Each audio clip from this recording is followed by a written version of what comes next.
तो इस मूवी की स्टार्टिंग होती है एक्टर शुभम शाह से और मूवी के स्टार्ट होते ही हमें पता लगता है कि इस मूवी के अंदर एक्टर शुभम शाह का नाम अभिमन्यु सूद है और यह अभिमन्यु सूद एक बहुत बड़ा डॉक्टर है जो कि दिल्ली के बड़े अस्पताल में काम करता है। लेकिन दोस्तों हम यह देखते हैं कि डॉक्टर अभिमन्यु अपने घर के अंदर एक बड़े से बैग में बहुत सारे पैसे अरेंज करता है और उस बैग के पैसों को लेकर सीधा अपनी गाड़ी में डालकर वहां से निकल जाता है। और इसी टाइम पर हमें पता लगता है कि डॉक्टर अभिमन्यु के पास जो पैसों का बैग है उसके अंदर पूरे 5 करोड़ रुपए है और इस टाइम पर वह डॉक्टर यह सारे पैसे किसी को देने जा रहा है। गाड़ी चलाते हुए कुछ टाइम बाद हम देखते हैं कि डॉक्टर अभिमन्यु को किसी का फोन आता है। वह फोन उठाता है, तब हमें पता लगता है कि वह डॉक्टर अभिमन्यु के अस्पताल के ऑनर का है, जो कि फोन पर अभिमन्यु से कहता है कि उनके पास ज्यादा टाइम नहीं है, इसलिए उनसे 5 करोड़ रुपए लेकर जल्दी से हॉस्पिटल पहुंचना होगा। हॉस्पिटल का ऑनर काफी गुस्से में होता है, इसलिए वह अभिमन्यु से काफी गुस्से में बात करता है और फोन काट देता है। हमें पूरी स्टोरी पता लगती है और हम यह जानते हैं कि डॉक्टर अभिमन्यु कहाँ जा रहा है। डॉक्टर अभिमन्यु जिस अस्पताल के अंदर काम करता है उस अस्पताल में एक 12 साल का पेशेंट आया था और उस पेशेंट को यानी 12 साल के बच्चे को अपेंडिक्स की प्रॉब्लम थी और इसलिए उसका अपेंडिक्स का ऑपरेशन करने के लिए उसकी फैमिली ने उस डॉक्टर अभिमन्यु के अस्पताल में लेकर आई थी। लेकिन दोस्तों उस टाइम पर अस्पताल में काफी सारे पेशेंट होते हैं, इसलिए इतने सारे पेशेंट होने पर उस 12 साल के बच्चे का इलाज करना पॉसिबल नहीं था। लेकिन तभी दोस्तों डॉक्टर अभिमन्यु के अस्पताल का ऑनर उस बच्चे को अस्पताल के अंदर भर्ती कर लेता है और डॉक्टर अभिमन्यु पर प्रेशर डालकर यह बोला कि वह 12 साल के बच्चे का ऑपरेशन करे और अस्पताल के ऑनर ने ऐसा इसलिए किया ताकि वह बच्चे की फैमिली से ऑपरेशन के नाम पर पैसे चार्ज कर सके। लेकिन दोस्तों हमें पता लगता है कि जिस टाइम पर डॉक्टर अभिमन्यु ने उस 12 साल के बच्चे का ऑपरेशन किया उस टाइम पर डॉक्टर अभिमन्यु को ड्रग्स लेने की आदत थी और इसलिए जिस दिन उसने ऑपरेशन किया उस दिन भी उसने काफी ज्यादा ड्रग्स ले रखी थी और इसीलिए डॉक्टर अभिमन्यु के नेग्लिजेंस की वजह से उस ऑपरेशन में उस 12 साल के बच्चे की मौत हो गई। और इसलिए जब यह बात बच्चे की फैमिली को पता लगी कि डॉक्टर अभिमन्यु ने उनके बच्चे का इलाज ड्रग्स के नशे में कर रहा था, तब उस बच्चे की फैमिली ने डॉक्टर अभिमन्यु पर केस कर दिया और उससे अपने बच्चे की मौत का क्लेम मांगा। दोस्तों कोर्ट के अंदर यह बात कही कि डॉक्टर अभिमन्यु को उस बच्चे की फैमिली को 5 करोड़ देने पड़ेंगे और 5 करोड़ देने के बाद ही यह केस सेटल होगा, अदरवाइज डॉक्टर अभिमन्यु को जेल जाना पड़ेगा। डॉक्टर अभिमन्यु हॉस्पिटल जा रहा है ताकि वह पैसे उस 12 साल के बच्चे की फैमिली को दे दे और वह लोग केस सेटल कर ले। और इस पूरे केस के अंदर डॉक्टर अभिमन्यु के अस्पताल का ऑनर उसे इसलिए प्रेशर बना रहा है क्योंकि इस केस की वजह से उसके हॉस्पिटल की रेपुटेशन दांव पर लगी है। इसी रीजन की वजह से हॉस्पिटल का ऑनर बार बार अभिमन्यु को फोन कर रहा है और उसे जल्दी आने को कह रहा है ताकि जल्दी से जल्दी पैसे देकर केस को सेटल किया जा सके। और दोस्तों इन सब के बाद हम देखते हैं कि डॉक्टर अभिमन्यु ड्राइव करके हॉस्पिटल जा रहा होता है, लेकिन दोस्तों आधे रास्ते पहुंचने के बाद डॉक्टर अभिमन्यु को एक अननोन नंबर से फोन आता है और जब डॉक्टर अभिमन्यु वह फोन उठाता है तब सामने वाला बंदा उससे कहता है कि वह जानता है कि डॉक्टर अभिमन्यु की बेटी का नाम वेदिका है और उसने इस टाइम पर उसकी बेटी वेदिका को किडनैप कर लिया है, तो उसके लिए डॉक्टर अभिमन्यु को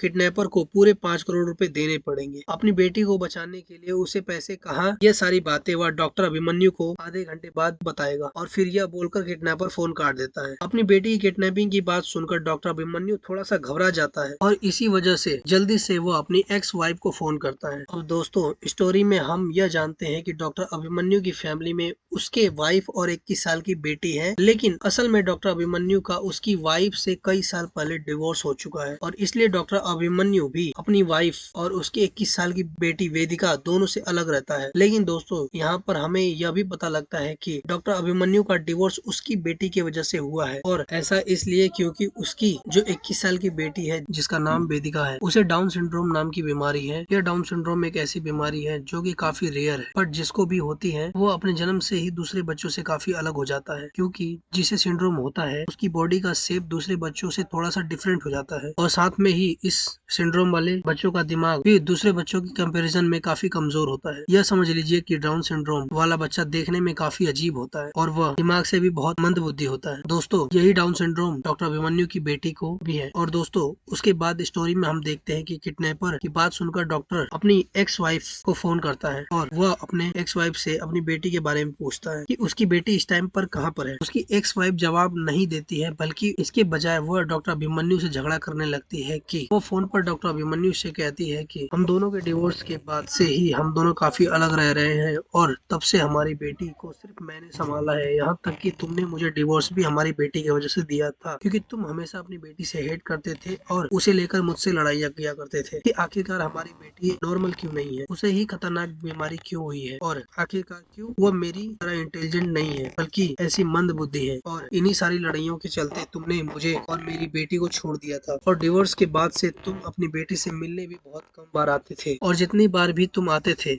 उस टाइम तुम ना तो उससे ज्यादा बात करते थे ना ही उसके बारे में कुछ समझते थे और हमेशा सिर्फ उस पर गुस्सा किया करते थे। और अब अपनी एक्स वाइफ की सारी बातों को सुनकर डॉक्टर अभिमन्यु उससे कहता है कि अभी मेरे पास इन सारी बातों को सुनने के लिए टाइम नहीं है, बस तुम मुझे यह बताओ कि मेरी बेटी वेदिका इस टाइम पर कहाँ पर है। यह बात सुनकर डॉक्टर अभिमन्यु की वाइफ उससे कहती है कि इस टाइम पर उनकी बेटी स्कूल में है और वह खुद ही सुबह उसे स्कूल छोड़कर आई थी। अब यह बात सुनकर डॉक्टर थोड़ा सा रिलैक्स हो जाता है और उसे ऐसा लगता है कि फोन करने वाला हो ना हो झूठ बोल रहा है या फिर उससे मजाक कर रहा है, क्योंकि यहाँ पर हम यह भी जानते हैं कि डॉक्टर अभिमन्यु को जिस किडनैपर ने फोन किया था उसके बारे में डॉक्टर अभिमन्यु को पता होता है और वह यह याद करता है कि किडनैपर की आवाज उसने पहले भी सुनी है और शायद से वह उस किडनैपर से भी कहीं ना कहीं मिला है। बस वह इंसान कौन है इस टाइम पर अभिमन्यु को याद नहीं आ रहा होता है और इसलिए डॉक्टर अभिमन्यु को ऐसा लगता है कि हो ना हो कोई उससे मजाक कर रहा है और इसलिए वह रिलैक्स होकर अपनी कार को ड्राइव करने लगता है। लेकिन दोस्तों इसके 20 मिनट बाद ही हम देखते हैं कि वह किडनैपर फिर से डॉक्टर अभिमन्यु को कॉल करता है और वह अभिमन्यु को अपनी लोकेशन भेजकर कहता है कि मैं तुम्हें 1 घंटा देता हूँ, अगर तुम्हें अपनी बेटी प्यारी है तो जल्दी से जल्दी 5 करोड़ रुपए लेकर इस लोकेशन पर आ जाओ, अगर तुमने 1 घंटे से ज्यादा टाइम लगाया तो तुम्हारी बेटी नहीं बचेगी। किडनैपर की बात सुनकर अभिमन्यु उससे कहता है कि मैं जानता हूँ कि तुम्हारे पास मेरी बेटी नहीं है क्योंकि मेरी बेटी इस टाइम स्कूल में है। इसके साथ ही वह किडनैपर से यह भी बोलता है कि मैंने तुम्हारी आवाज पहले भी कहीं सुनी है और मैं यह भी जानता हूँ कि मैं तुमसे कई बार मिल चुका हूँ, बस इस टाइम मुझे तुम्हारा चेहरा याद नहीं आ रहा है। अब दोस्तों डॉक्टर अभिमन्यु की इन सारी बातों को सुनकर किडनैपर उस वीडियो कॉल करता है, जिसके बाद डॉक्टर अभिमन्यु जैसे वीडियो कॉल उठाता है वैसे वह देखता है कि किडनैपर ने उसकी बेटी को किडनैप किया हुआ है और इस टाइम पर उसकी बेटी वेदिका किडनैपर के पास ही है, रस्सी में बंधी हुई। किडनैपर ने उसकी बेटी को बेहोश कर रखा था। अब यह देखकर डॉक्टर अभिमन्यु सही में बिलीव हो जाता है कि उसकी बेटी किडनैप हो चुकी है और इसलिए यह दिखाकर किडनैपर उससे कहता है कि तुम्हारे पास सिर्फ 1 घंटा है, जल्दी से मेरी भेजी हुई लोकेशन पर आ जाओ और 5 करोड़ देकर अपनी बेटी को ले जाओ और अगर तुमने 1 घंटे से 1 मिनट भी लेट किया तो तुम्हारी बेटी नहीं बचेगी। और फिर यह बोलकर किडनैपर फोन काट देता है। अब दोस्तों इसके बाद हम देखते हैं कि डॉक्टर अभिमन्यु काफी ज्यादा परेशान और कंफ्यूज हो जाता है और ऐसा इसलिए क्योंकि उसके पास अपनी बेटी को बचाने के लिए 5 करोड़ तो है, लेकिन इस टाइम पर उसे 5 करोड़ रुपए केस सेटल करने के लिए भी देने हैं और इसलिए अभिमन्यु को समझ नहीं आ रहा होता है कि उसे क्या करना चाहिए, क्योंकि अगर वह किडनैपर के पास नहीं गया, उसने पैसे को केस सेटल करने में दे दिए तो किडनैपर उसकी बेटी को जान से मार देगा, बट अगर उसने पैसे इस टाइम किडनैपर को दे दिए उससे उसकी बेटी की जान तो बच जाएगी, लेकिन फिर डॉक्टर अभिमन्यु को जेल जाना पड़ेगा। अब इस बात से परेशान होकर डॉक्टर अभिमन्यु अपनी गर्लफ्रेंड को फोन करता है। यहाँ हमें पता लगता है कि डिवोर्स के बाद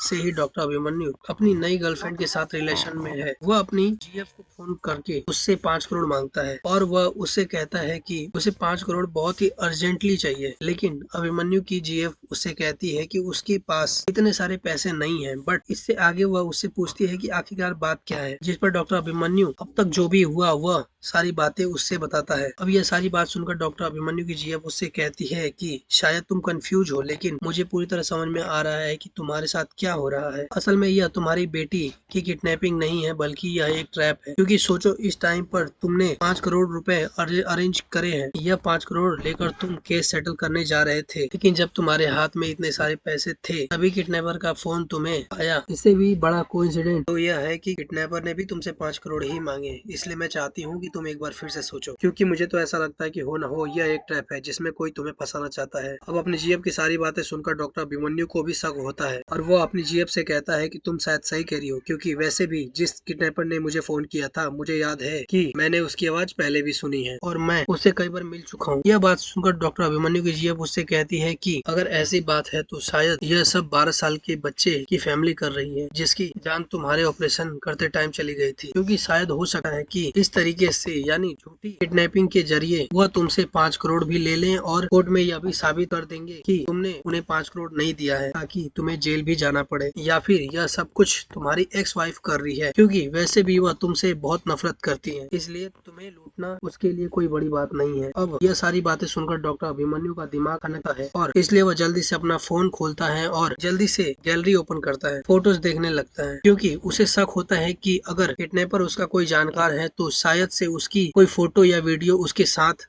उसकी गैलरी में जरूर होगी। अब गैलरी में सारी फोटोज चेक करते हुए उसे अपनी बेटी वेदिका की क्लासमेट की फोटो दिखती है और उसी फोटो के अंदर वेदिका के सारे क्लासमेट्स होते हैं और उनका टीचर भी होता है। लेकिन वेदिका के टीचर को देखने के साथ ही डॉक्टर अभिमन्यु को याद आता है कि जिस किडनैपर ने उसे पैसों के लिए फोन किया था उसकी आवाज वेदिका के टीचर की जैसी है और इसलिए हो न हो किडनैपर और कोई नहीं बल्कि वेदिका का टीचर है। लेकिन वेदिका का स्कूल टीचर उसे बहुत प्यार करता था, इसलिए डॉक्टर अभिमन्यु को समझ नहीं आ रहा होता है कि आखिरकार टीचर ने ऐसा क्यों किया। लेकिन फिर इसके आगे वह सोचता है कि शायद से उसकी वाइफ के कहने पर किया होगा, क्योंकि उसकी एक्स वाइफ ने उसे पैसों का लालच दिया होगा और इसलिए वेदिका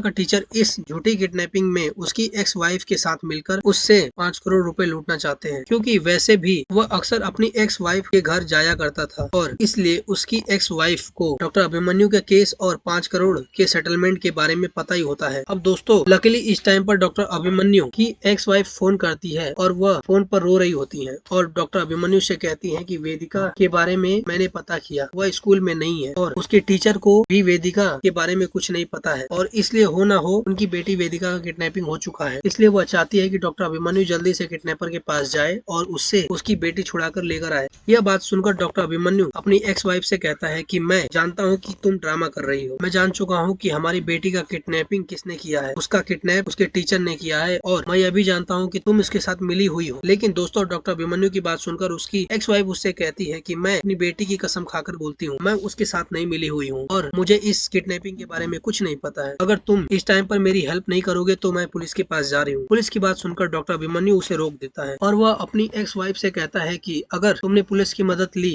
और किडनैपर को इस बारे में कुछ भी पता लग गया तो हो सकता है कि वो वेदिका को जान से मार दे। बाकी दोस्तों उसके साथ ही वह समझ जाता है कि हो ना हो उसकी बेटी का किडनैपिंग सिर्फ उसका टीचर ही किया है और फिर इसलिए डॉक्टर अभिमन्यु यह डिसाइड करता है कि अब वह सीधा टीचर के पास जाएगा और उसकी बताई हुई लोकेशन पर जाएगा और वहां जाकर उसे 5 करोड़ देकर अपनी बेटी की जान बचाएगा। अब इसके लिए वह 1 घंटे का टाइमर सेट करता है और जल्दी से अपनी कार ड्राइव करता है और सीधा लोकेशन पर निकल जाता है। रास्ते में उसे काफी सारी प्रॉब्लम मिलती है, जैसे कि ट्रैफिक, खराब रास्ते और बड़े बड़े गड्ढे, लेकिन वह कहीं नहीं रुकता है और अपनी गाड़ी को तेजी में ड्राइव करके जाता है। जाते हुए रास्ते में उसकी कार पंचर हो जाती है, बट तब भी वह जल्दी से अपनी कार के पंक्चर को ठीक करता है और टायर बदलकर बिना रुके जल्दी से लोकेशन पर पहुंचता है। उसे किडनैपर का फोन आता है और किडनैपर यानी टीचर डॉक्टर अभिमन्यु से कहता है कि जहां पर वह खड़ा है उसके सामने एक टनल है और इसलिए वह टनल के अंदर जाए और पैसों का बैग वहां रख दे और वहां से सीधा 1 किलोमीटर जाए। 1 किलोमीटर जाने के बाद उसे उसकी बेटी मिल जाएगी। अब डॉक्टर अभिमन्यु ऐसा ही करता है, टनल के पास जाकर उसमें पैसे डाल देता है और वहां से अपनी कार को ड्राइव करते हुए अपनी बेटी की ओर जाता है। लेकिन 100-200 मीटर कार ड्राइव करते ही उसे पता लगता है कि उसकी गाड़ी बंद हो चुकी है, क्योंकि उसकी गाड़ी का सारा पेट्रोल खत्म हो चुका है। लेकिन अब टाइम कम होने के कारण वह टनल की ओर भागते हुए अपनी बेटी को बचाने के लिए जाता है, लेकिन रास्ते में वह कंस्ट्रक्शन गाड़ी से टकरा जाता है, जिस वजह से वह बहुत ज्यादा इंजर्ड हो जाता है। उसकी बॉडी से खून निकलने लगता है और उसके पैर का घुटना भी डिसलोकेट हो जाता है। लेकिन डॉक्टर अभिमन्यु तब भी हार नहीं मानता है और वह जल्दी से दर्द सहते हुए अपने घुटने को ठीक करता है और लंगड़ाते हुए अपनी बेटी के पास जाता है। लेकिन वह 1 किलोमीटर चलने के बाद देखता है कि उसके सामने कई सारी बोरियां पड़ी हुई है और इसलिए इन बोरियों को देखकर उसे ऐसा लगता है कि उनमें से किसी एक बोरी में उसकी बेटी है और इसलिए वह जल्दी से खोलने लगता है। लेकिन 10-12 बोरी खोलने के बाद उसे एक बोरी के अंदर वही पैसों का बैग मिलता है जो 5 करोड़ के पैसों वाला बैग उसने टनल में डाल दिया था। बट वो ये नहीं समझ पाता है कि वो पैसों का बैग टीचर ने यहाँ क्यों रख दिया है। अब दोस्तों इसके बाद ही उसे किडनैपर का यानी टीचर का फिर से फोन आता है। फोन उठाकर डॉक्टर अभिमन्यु बहुत ही गुस्से में उससे कहता है कि मेरे साथ ये सारा मजाक करना बंद कर दो, मुझे मेरी बेटी कहाँ है वह बताओ। बट दोस्तों इस टाइम पर हम देखते हैं कि सामने फोन से उसकी बेटी की आवाज आती है, जो कि अभिमन्यु से कहती है, पापा मैं आपकी बेटी वेदिका हूँ। वेदिका की बात सुनकर अभिमन्यु उससे कहता है, बेटा मैं तुम्हें बचाने आया हूँ, बताओ कहाँ पर हो, मैं तुम्हें लेने आ रहा हूँ। बट उसकी बात सुनकर वेदिका उससे कहती है, पापा असल में मुझे आपको एक बात बतानी है, मैं चाहती हूँ कि आप सुनकर गुस्सा ना हो। अब इसके बाद वेदिका डॉक्टर अभिमन्यु से बताना स्टार्ट कर देती है और अपने फादर डॉक्टर अभिमन्यु से कहती है कि असल में उसके टीचर ने उसका कोई किडनैप नहीं किया है, यह असल में झूठी किडनैपिंग थी जो कि मैंने अपने स्कूल टीचर के साथ मिलकर की थी। अब अपनी बेटी की बातें सुनकर डॉक्टर अभिमन्यु के होश उड़ जाते हैं और वह समझ नहीं पाता है कि आखिरकार उसकी बेटी ने ऐसा किया क्यों। लेकिन उसकी बेटी वेदिका आगे उससे कहती है कि पापा जब से मेरे अंदर समझ आई है तब से मैंने यह देखा है कि आपने हमेशा मुझे नापसंद किया है और आप हमेशा मुझसे नफरत करते आ रहे हैं और मैं यह जानती हूँ ऐसा इसलिए क्योंकि मैं दूसरे बच्चों की तरह नहीं नहीं हूँ और आपको एक स्मार्ट और इंटेलिजेंट बेटी चाहिए थी जो कि मैं बिल्कुल भी नहीं लगती हूँ। लेकिन पापा, असल बात तो यह है कि मैं बहुत इंटेलिजेंट हूँ और इसलिए मैं इस बात को आपके सामने साबित करना चाहती थी कि मैं इंटेलिजेंट और स्मार्ट हूँ, ताकि आप मुझे वो रिस्पेक्ट दें जो मुझे कभी नहीं मिली। और इसलिए पापा, मैं सब कुछ सिर्फ इसलिए किया ताकि आप मुझे प्यार और रिस्पेक्ट दें। इन सारी बातों के बाद फोन कट जाता है और फोन कट होने के बाद ही डॉक्टर अभिमन्यु का दिमाग हिल जाता है और उसे समझ नहीं आता है कि आखिरकार उसके साथ यह सब हुआ क्या है। लेकिन अगले पल उसके सामने उसकी बेटी आती है जो कि डॉक्टर अभिमन्यु के सामने अपना हाथ बढ़ाती है और फिर इस पॉइंट ऑफ टाइम पर डॉक्टर अभिमन्यु ये समझ जाता है कि उसकी बेटी वेदिका कोई बेवकूफ नहीं है बल्कि बहुत समझदार लड़की है और उसने यह सब सिर्फ इसलिए किया ताकि वह अपने आप को अपने फादर के सामने साबित कर सके। इसलिए दोस्तों, हम यह देखते हैं कि डॉक्टर अभिमन्यु अपनी बेटी वेदिका की सिचुएशन समझता है और वह हंसते हुए उसका हाथ पकड़ता है और उससे अपनी बेटी के तौर पर एक्सेप्ट कर लेता है, जिसके बाद ही वेदिका को अपने फादर से वह रिस्पेक्ट और प्यार मिलता है जो कि उसे पूरी लाइफ कभी नहीं मिला। लेकिन दोस्तों, इसके साथ ही यह मूवी यहीं पर एंड हो जाती है।